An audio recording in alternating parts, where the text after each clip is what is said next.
Hi, this is Scott Romero from Art and Archery, and today I'm going to go over the draw length settings and the stop adjustments on the NXT. Probably won't go into limb stop as much as I will the mod stop because I show that on several other videos, and plus I'll also show it in my NXT video when I set up this NXT 39 that's sitting here in front of me. When we ship a bow, these are a set of short draw cams I have in my hand, and these are long draw cams that I have on the NXT. When we ship the short draw cam, we ship it in the 5 position, which is a good mid-range, I guess, for a short draw, because a lot of people are in that, 27, 28 range, and that's about where it would be on most of our models. And then on our long draw cam, we ship it in the 4 position. If you look at the cams, there's an upper and a lower cam. The lower cam has the stop in it. Both cams have mod stops in them. But the 5 is the setting they're shipped in the short draw. But as you go up, it goes longer. Each number is a 1/2 inch draw length higher. Ideally, we just put a number on there for each individual bow. Of course, we use this on several models, so that would be tough to manage. Also, there's patent rights. So a lot of people have using numbers for their draw length patented, so you can just use a single number and that's it. So 1 would be your shortest draw length, and 7 would be your longest draw length. And that's on the long draw cam, which is the larger cam. You can see it's quite a bit larger than the short draw cam. I'm also going to talk about timing, but I wanted to show the new mod stop. So if you look here, when the mod stops are shipped, they're shipped in this position. So there's nothing in the track right now. So if you were to draw this bow with your limb stop, you get maximum let off and no change in holding weight or feel.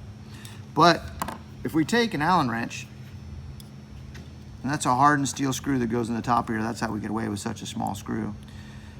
And you see the lines on there, you can slide the stop in and out of the track. So if I slide it here in the track, I don't have it tightened, so I might push it down. If I have it here in the track, here, that could be 15 pounds of holding weight, could be 17 pounds of holding weight, could be 12, and anywhere in between. These lines are just a gauge for you to reference your top and bottom cam. It isn't a hard, fast number because depending on where your mod position is, depending if it's long or short draw cam, is going to depend on how this stop affects your holding weight. And as you can see, it'll go way out into the track. The nice thing about the mod stop is you do manipulate the curve when it rolls over, because you can actually take a bow that feels like a high let-off hunting bow and turn it into more of a round-wheeled target style field bow.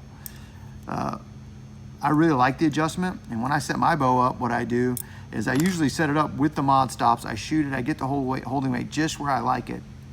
Then I bring my limb stop into the equation to where it just touches my limb, so I can lock into my release really good. I don't have any sponge. Now, if I was shooting back tension, I might want some sponge, but for a thumb button, I don't want any. And then, we have our limb stop track, which is here.